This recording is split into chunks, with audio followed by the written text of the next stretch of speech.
informa. Todas las noticias, todas las voces. Tenemos la comunicación con el maestro Alfonso Zárate. Él es presidente del Grupo Consultor Interdisciplinario, columnista del periódico El Universal. Él publica los jueves Los Usos del Poder.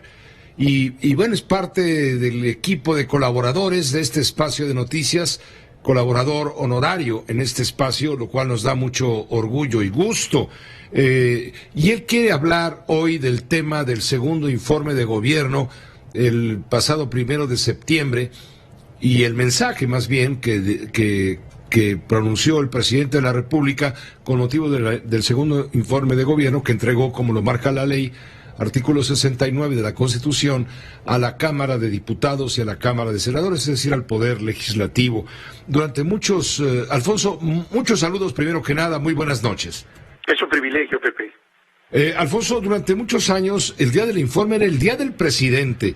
Todavía nos acordamos cómo las televisoras hacían transmisiones desde la mañana en la Casa Presidencial de Los Pinos, entonces, que desayunó el presidente y que desayunó su familia, y luego se seguía con las cámaras todo el recorrido desde la residencia oficial de Los Pinos hasta el Congreso, a donde llegaba el presidente y ofrecía su mensaje en torno al informe que entregaba de acuerdo con la ley. Eso ya está guardado en el pasado, definitivamente.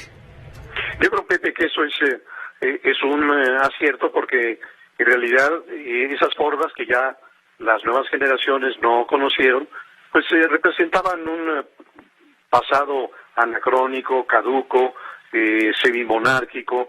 Recuerdo también que en el trayecto de Los Pinos a la residencia del Congreso de la Unión estaban las vallas de los trabajadores y le aventaban confeti. En fin, era un día, el día del presidente. Pero yo creo que lamentablemente ahora hemos pasado de ese día del presidente a un ejercicio que sigue queriéndonos a deber desde la perspectiva constitucional, que establece la obligación del jefe del Ejecutivo de, en el día de la apertura de sesiones del Congreso de la Unión, presentar un informe sobre el estado que guarda el país. Y yo creo que, bueno, eso se ha sustituido desde hace también algunos años por un ejercicio en donde el jefe del Ejecutivo hace un mensaje político rodeado de sus cercanos, de sus aliados, pero me parece que, como ocurría en el pasado, lo que caracteriza este mensaje es la vieja retórica y la vieja manera de informar que observamos en los presidentes anteriores,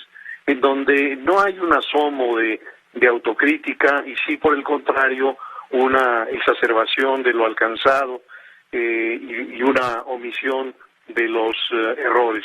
Y yo creo que en ese sentido el mensaje sigue amarrado al pasado reciente. ¿Cuál sentiría yo que es la nota distintiva en este discurso presidencial? Pues la negación de la realidad. Ya no hay masacres ni torturas, dice el presidente, pero el número de homicidios colectivos solamente en los últimos meses lo desmiente. La organización Causa en Común enumera que solo entre enero y julio de este año se dieron 429 masacres y más de 400 casos de tortura. Incluso hace apenas unos días se difundió un video que muestra la ejecución extrajudicial de civiles ocurrida por soldados el 3 de julio en Tamaulipas. Al parecer incluso 3 de las víctimas iban secuestradas, y apenas este martes en Cuernavaca, una nota que tú has seguido muy puntualmente, se dio este ataque de un grupo armado a las personas que se encontraban en un velorio y que dejó 8 muertos y 14 heridos. Y eso por no hablar, Pepe, de la masacre de mujeres y de niños de las familias Levarón y Lanford en Sonora.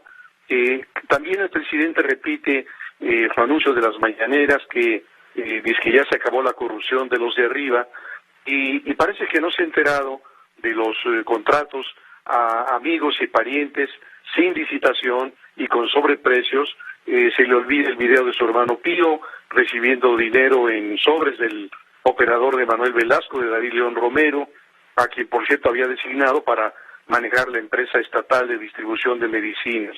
Y también en el discurso presidencial no existe el Cártel Jalisco Nueva Generación, ni el atentado que ese grupo criminal perpetró en pleno paseo de la reforma al secretario de Seguridad Pública Omar García Harfuch, ni está presente la exhibición insolente del poder de este cártel exhibida en las redes sociales, por no hablar del control del cártel de Sinaloa que mostró abruptamente en el famoso Culiacanazo.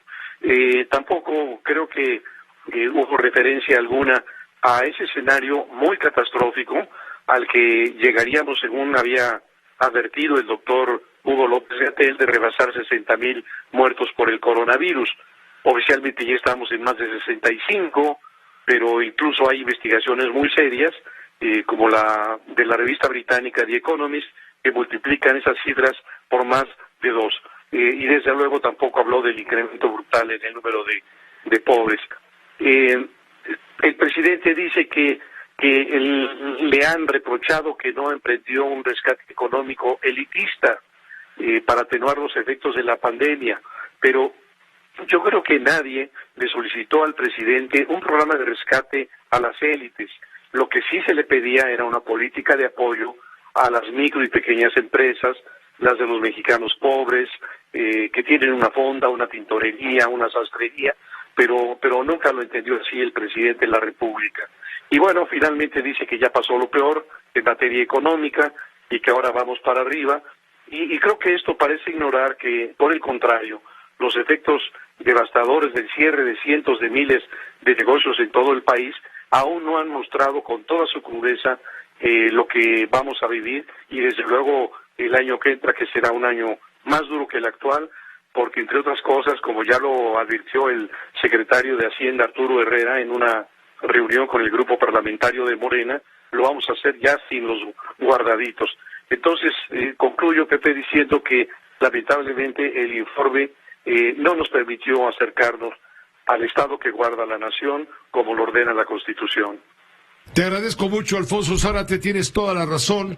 Tú has visto de alguna manera profunda de análisis, has visto el lado oscuro del segundo informe de gobierno, que trató de opacarse, se trató de opacar con elogios, con signos de admiración en algunos puntos clave que sí son de interés del presidente que se conozcan. Sin embargo, todo esto que has enumerado, y te quedaste corto porque faltan cosas, eso no se dijo en el informe, y por lo tanto, conclusión, el segundo informe de gobierno, o el mensaje con motivo del segundo informe de gobierno, nos quedó debiendo. Alfonso, muchas gracias por tu colaboración. Un abrazo, Pepe, buenas tardes. Igualmente, muy buena tarde. Es Alfonso Zárate, sus usos del poder. Él es presidente del Grupo Consultor Interdisciplinario, GCI, columnista del periódico El Universal. Él publica todos los jueves, y también los jueves está con usted y con nosotros en este espacio de noticias.